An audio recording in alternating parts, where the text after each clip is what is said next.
I've been recently going through one of UFO investigator Jacques Vallée's books, Passport to Magonia. It was something that was published in 1969, and actually you could find it online and read it for free. It's on a website called the nationalarchive.org, and he has a lot of different cases listed in there, and I like going through it sometimes to see if there's something in there that I wasn't aware of. And there was an interesting case here that involved something that happened during World War I, during the Battle of Gallipoli. And here it is. Now, this was something 50 years after this battle. There was a certain battle that was going on in Gallipoli. There was a reunion of the different soldiers, and some of them were members of the Australian and New Zealand military that they were part of this battle. And some members of this New Zealand Army Corps had witnessed, according to some witnesses, they actually signed an affidavit 50 years after the fact, that they had seen an entire regiment, British regiment, walking into this strange cloud, and then the cloud, and they disappeared inside the cloud, and then the cloud lifted off the ground and floated away along with these other similar-looking clouds. And we're going to get into this whole insane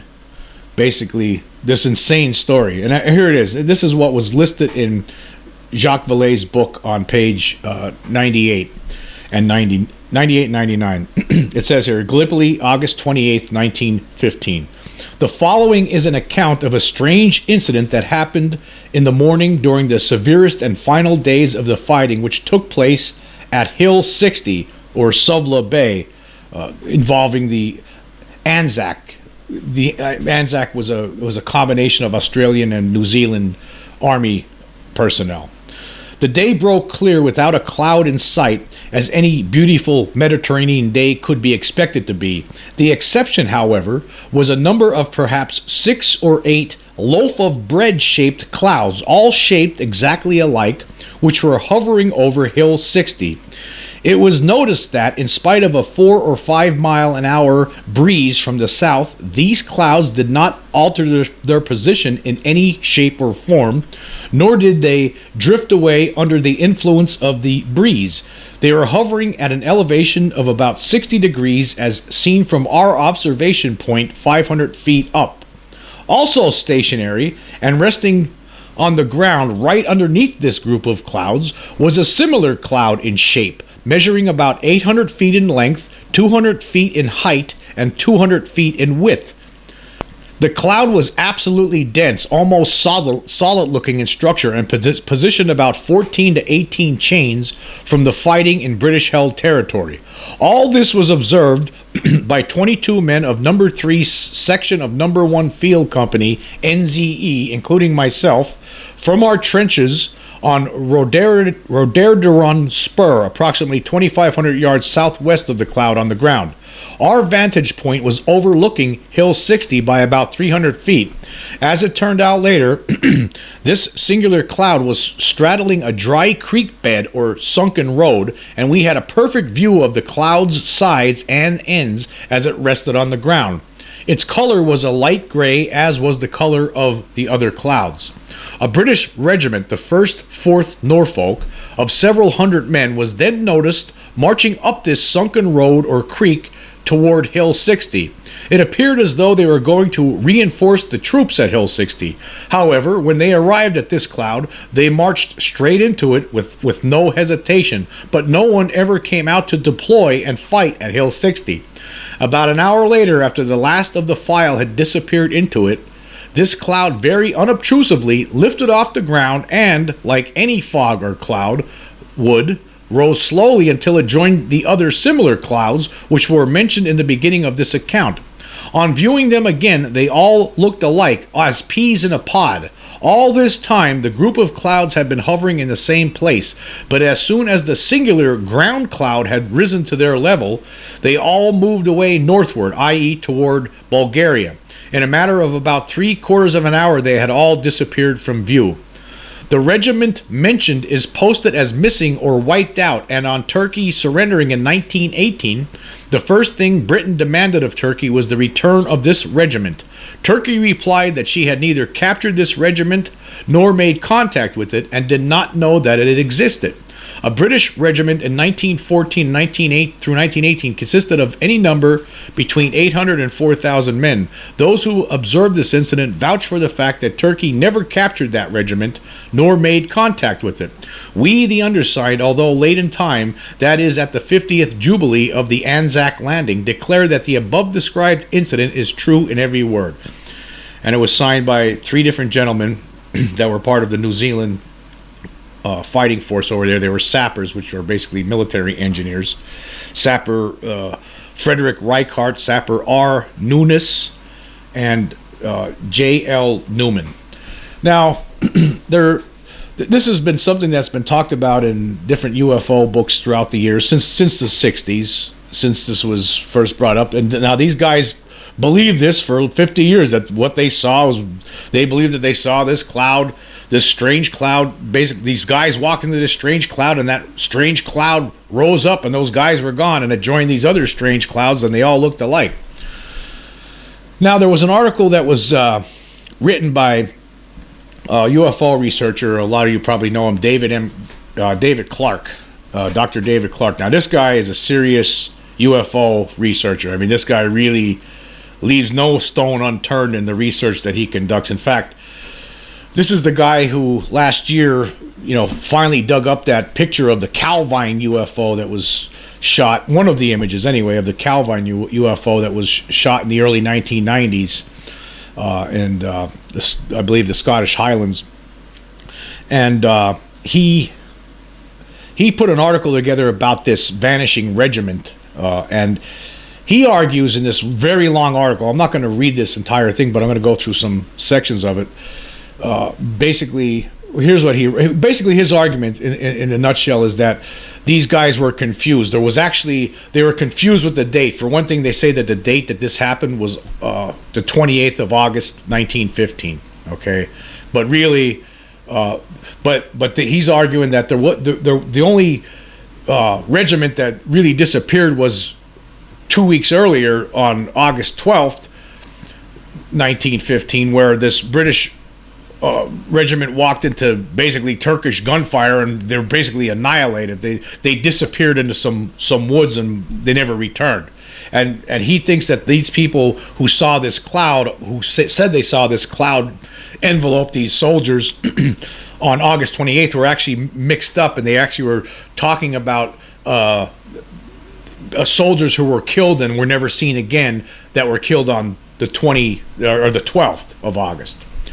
But another researcher, according to Clark, had discovered that actually the cloud was actually the strange mist that people had reported was actually seen not on the 28th, but actually the 21st. Okay, so these guys had the date mixed up apparently. So in addition, they also over time he believes that the story was embellished and that basically they got it mixed up. They saw this cloud, they saw these soldiers, this British regiment walking into the cloud, and then the cloud rising up, and the soldiers were gone. They were no longer there. Basically, hundreds of people were no longer there, and they disappeared. So that's how they believed this for 50 years. But these soldiers from New Zealand had seen this with their own eyes. That's what they said they saw. But again, Clark believes that over the years, what happened is that they made a mistake, that it was actually, they put a couple of different incidents together. They put the incident regarding the cloud together that they saw, and they also put the incident of these soldiers who were killed, who were massacred a week earlier in a different incident near the same area. But anyway, I'm going to go through some of the article here. It says, and I'm not going to read the whole thing because it's very long, but I really suggest that you check this out. Now, I just want to say something about Clark. I mean, this guy is like, okay, what's interesting, I find interesting about him, is that he hasn't seen enough evidence yet in his life. He's been researching this apparently for a long time now. He does not believe that there's alien beings here. He doesn't believe in extraterrestrials. I know I seen that statement last year when he was talking about the Calvine UFO image. He doesn't believe in it, but he does. But unlike a debunker, debunkers usually they don't do any kind of research. This guy, I don't consider him a debunker. I consider him a serious researcher, and he might be right with what he's saying, but I do have some arguments about what he's saying too, and I'll get into all of that. But anyway, here's what he said. I'm not going to read this whole thing because it's very, very involved, but I do recommend that if you get a chance, I will leave the link for this article. It's worth your time. It is worth your time to read it. He says here, the link between the disappearance of the soldiers and UFOs emerged not, as many believe, during the war itself, but in 1965, on the 50th anniversary of the Allied assault on the Gallipoli Peninsula. It was during a reunion of veterans who took part in the campaign that 3 former sappers from the New Zealand Expeditionary Force described a strange incident they observed during the most severe fighting at Suvla Bay. Also in attendance was a ufologist, Gordon Tuckey, who felt the story was so interesting it should be recorded for posterity.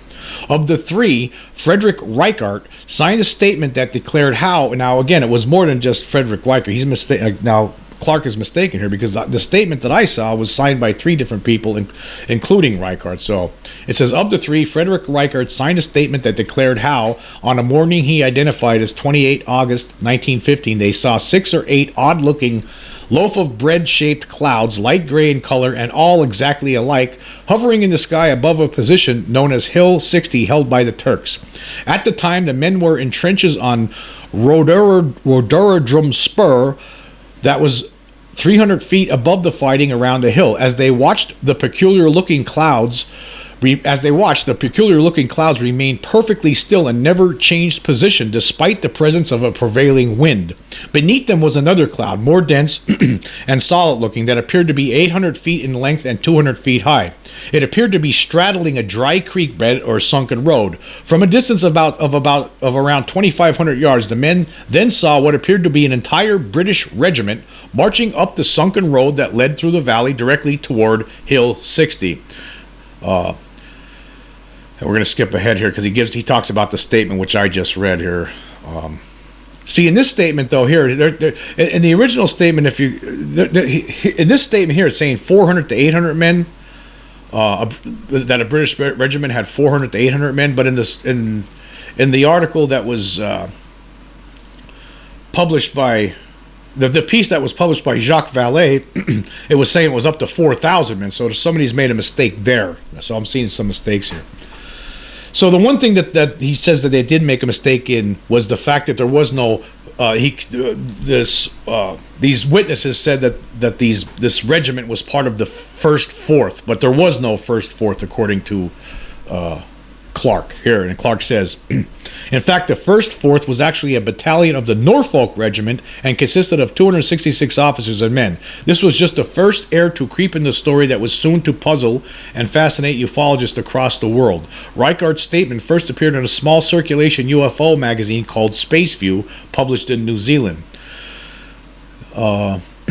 Another more sensational version attributed to 22 eyewitnesses from the Anzac forces. Again, the Anzac forces was a combination of Australian and New Zealand military fighters. Was published by Brad Steiger in a paperback book called Strangers from the Skies, published in 1966. A more detailed account was published in Flying Saucers Are Hostile by the same author in 1967. In this account, the sapper's statement was corroborated by an extract from an official history of the Gallipoli campaign, which the authors claimed confirmed the Norfolks were swallowed up by an unseasonable fog. It said the fog had reflected the sun's ray in such a way that artillery observers were dazzled by it and were unable to fire in support of the infantry. During the late 1960s, the mystery of the vanishing regiment began to capture the imagination of UFO writers both in Britain and America, who were collecting evidence of cases where it was believed humans had been abducted by extraterrestrials. During the years that followed, the story was frequently republished with new details added or others taken away to make it a better read, and during this process the account became so distorted it was difficult to reconcile it with the original version which had appeared in Space View.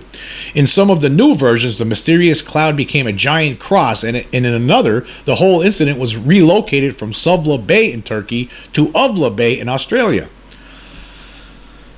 Now again, we have the original statement here that was published, that appeared in Jacques Vallée's book, Passport to Magonia, and it was the statement that was signed by Reichert and the two other guys.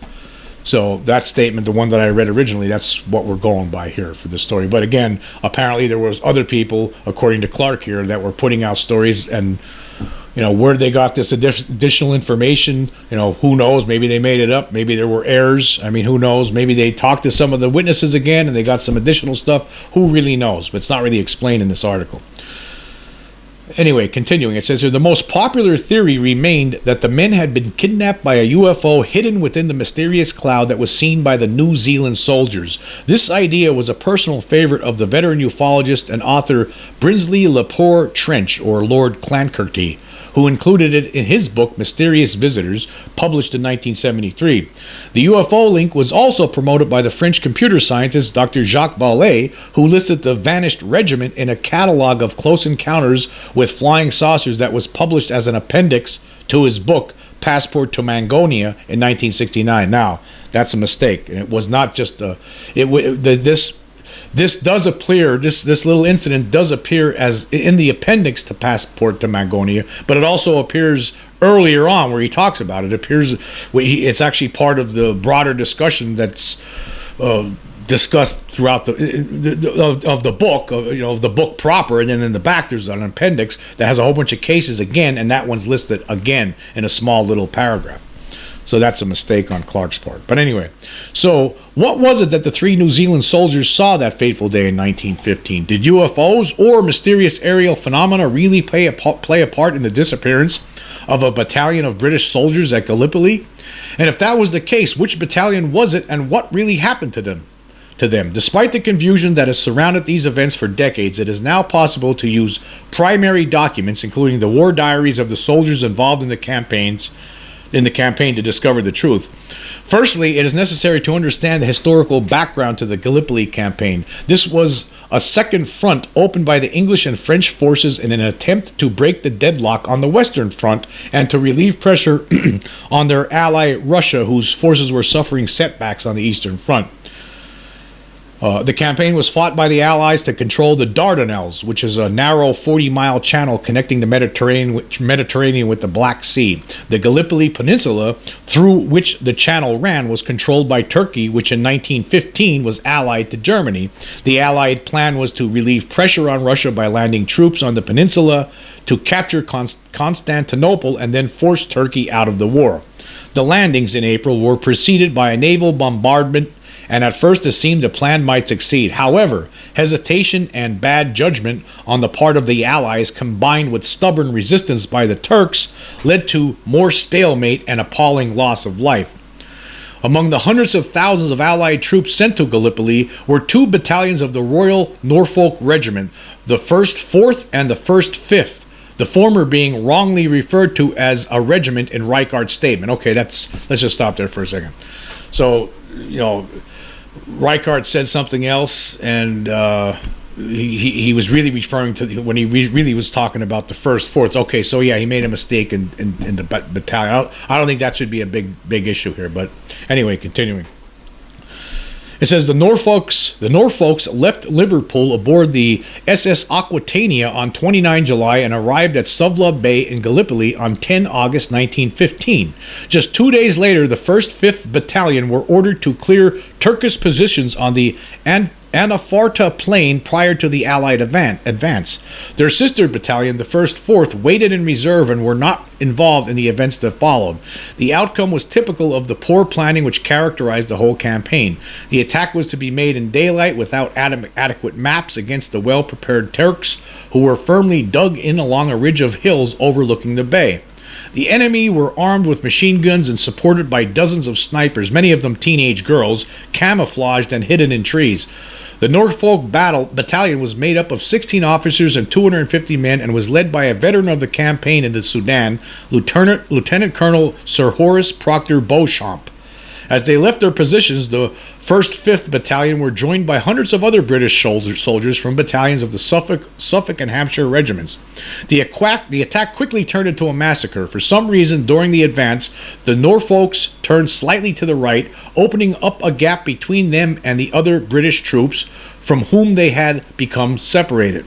As the exhausted Norfolks fixed bayonets and prepared to charge the Turkish positions on the Kavak Tepe Ridge, they were picked off by snipers and mown down by machine gun fire. Lieutenant Colonel Beauchamp was last seen leading his doomed men into a burning forest from which they never emerged. As night fell, the few survivors, wounded and exhausted, began to filter back to the British positions at Suvla Bay. The battalion war diary held at the National Archive records the following under the date 12 August 1915. 12 August 1915. It says 163rd Brigade made a frontal attack on strong Turkish position. 5th Norfolks on right met a strong opposition and suffered heavily. Lost 22 officers and about 350 men. Held our lines during the night in spite of heavy enemy fire. So basically, I'm just going to stop there. I'm going to skip through this. So basically, he's saying that these people who saw this cloud later on in August made a mistake. That they actually they put two different events together in their minds, because this regiment basically got massacred and basically disappeared. The last seen running into a burning forest. So later on, a couple of weeks later, or on the 21st or whatever, when it was later on, so they combined these two incidents. They combined the cloud with the murder and disappearance of all these other soldiers in that regiment. But anyway, we're going to skip ahead here. Again, this is a very long article and very involved article, and I do recommend you checking it out. Anyway, continuing, we're skipping ahead here further. It says here, from 1965, when the New Zealand soldiers first spoke publicly about the events they had witnessed, the story of the vanishing regiment would not go away. A decade after the story appeared in the UFO press, the British Ministry of Defense and the Imperial War Museum began receiving letters asking for official confirmation of what appeared to be a mass kidnapping by extraterrestrials. Okay, skipping ahead here, it says, quite clearly, if any British battalion could be described as having vanished, it was the 1st 4th sister battalion, the 1st 5th, who, as we have seen, were wiped out in the attack on Turkish positions on 12 August 1915. These were the men referred to in a dispatch as having charged into a forest and never to be seen again. But why would the Anzac soldiers make fundamental errors such as the name of the battalion and the date of the event they witnessed? The answer lies in the fact that half a century separated the events and 1965, when Reichart first made a statement to ufologists. His original account refers not to 12 August, but to 28 August 1915. But he did not keep a diary and accepted the date was a guess because I lost count of time during that week of severe fighting. Furthermore, historian Nigel McCreary points out that the sappers were over 4.5 miles from the attack on 12 August, and even with binoculars, their power of observation must have been phenomenal if they could see through the dust and conditions of a major battle and identify the units taking part in the attack. McCreary concluded the Anzac soldiers had not invented their story, but were describing something that happened during a completely different action that happened not on 12 or 28 August, but on 21 August 1915. This date marked the opening of a massive Allied attack upon Turkish positions on Hill 60, involving 3,000 Allied soldiers. The involvement of Hill 60 does in fact sit more comfortably with Reichart's description, as the sappers did have a clear view of this objective from their positions. The battle to capture Hill 60 from the Turks continued for a week and again ended in confusion and disaster. Sir John Milbank, V.C., who led the Sherwood Rangers into the attack, could not see the Turks because of a thick pearly mist which hid them, but the enemy could see the advancing Allies plainly. Of the many casualties in the slaughter that followed, Milbank was killed and few of the Allied force survived to tell the tale. Was this pearly mist the mysterious cloud witnessed by the Anzac sappers from their trenches? Let's just stop here for a second.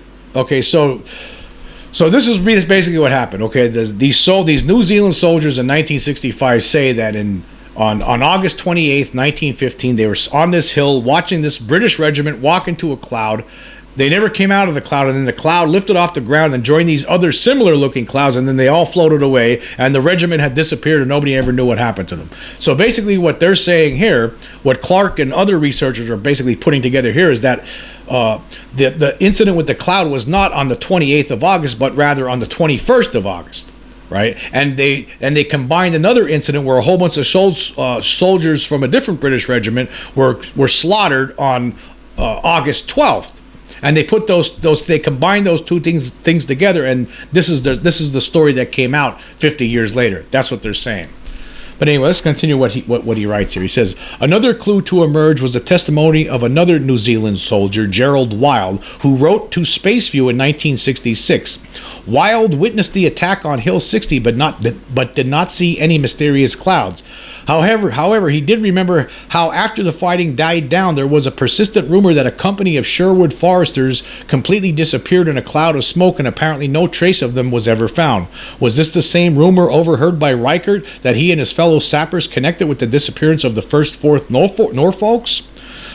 The final answer can be found in a report compiled by a Royal Commission on Gallipoli appointed by the British government during the war. This was completed in 1916, but the report was kept secret, and the full version was not released at the Public Record Office until 1965. This was the 50th anniversary of the campaign and the same year in which Reichert made his statements to Spaceview. Could this really be a coincidence? Intriguingly, contained in the report is Sir Ian Hamilton's final dispatch, and on the page facing his account of the 1st, 5th Norfolk's disappearance is a paragraph which reads, by some freak of nature, Suvla Bay and plain were wrapped in a strange mist on the afternoon of 21 August. This was sheer bad luck, as we had reckoned on the enemy's gunners being blinded by the declining sun and upon the Turks' trenches being shown up by the evening sun with singular clearness. Actually, we could hardly see the enemy lines this afternoon, whereas to the westward targets stood out in strong relief against the luminous light.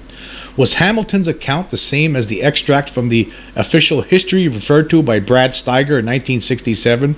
The reference to a freak of nature and a strange mist appears too similar to the incident witnessed by the Anzac soldiers to be unconnected. In my opinion, they confused an incident they witnessed during the attack on Hill 60 with the rumors they overheard about the disappearance of a British regiment during the battle. The troops they saw marching into the freak mist referred to by Hamilton were probably the Sherwood Rangers, but in the fog of war their identity became confused with the 1st, 5th Norfolks, who had been wiped out in a futile attack a week earlier. As the years passed, the two events became combined as one memory, and as Nigel McCrary noted, once the story had been told, it undoubtedly became embellished, and with each retelling over 50 years, it became totally confused. Okay, and then he sums it up here a little bit. I'll read a little bit more here, and then we'll talk about this. Well, actually, no, we're going to stop right there. See, here's the problem I have with this. Now, okay, this is great research. This is fantastic research, but it still doesn't solve anything. Okay, there could have been memories mixed up over what day it happened, over which regiment it was that disappeared. Yeah, in the Gallipoli campaign alone, right, for the British Empire, there were almost 10,000 people missing who became prisoners of war. So I mean, the fog of war, there's a lot of things that you're never going to figure out. But here's the problem I have with all of this. Right, the problem that I have with here's the thing: Clark nor any of these other researchers were there. They didn't see these strange clouds that Reichert and these other New Zealanders had seen that day. Obviously, they had the date mixed up. He thought it was August 28th. It turns out it was most likely August 21st. All right. So they're basically saying that, but they mixed up two different incidents. That all the people that were killed on the 12th of August. And then this cloud on August 21st. So they mixed it up, and he also came up with the wrong date of August 28th, 1915. But see, here's the problem I have with this.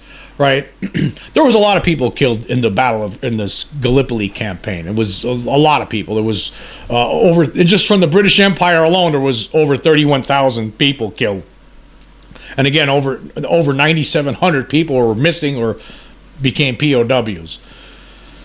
So, with all of that in mind, I mean, you put that in mind, you don't know really what happened, but you have to stick with what the original story was. They actually, this guy, and among others, saw this strange formation of clouds that looked like loaves of bread, just hovering in the sky and not moving, even though there was a breeze. They watched, from a distance, watched a whole bunch of other British soldiers walk into this strange cloud, and they never came out the other side. And then the next thing you know, as the last few guys walked into that cloud, then the cloud suddenly lifted off the ground and then joined the other clouds that were just hovering above it, and then they all just floated away.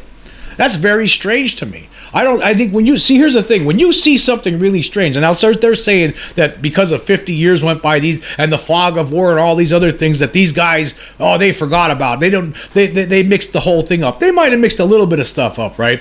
But when you see something like this, you're never going to forget that. You are never, ever, ever going to forget it.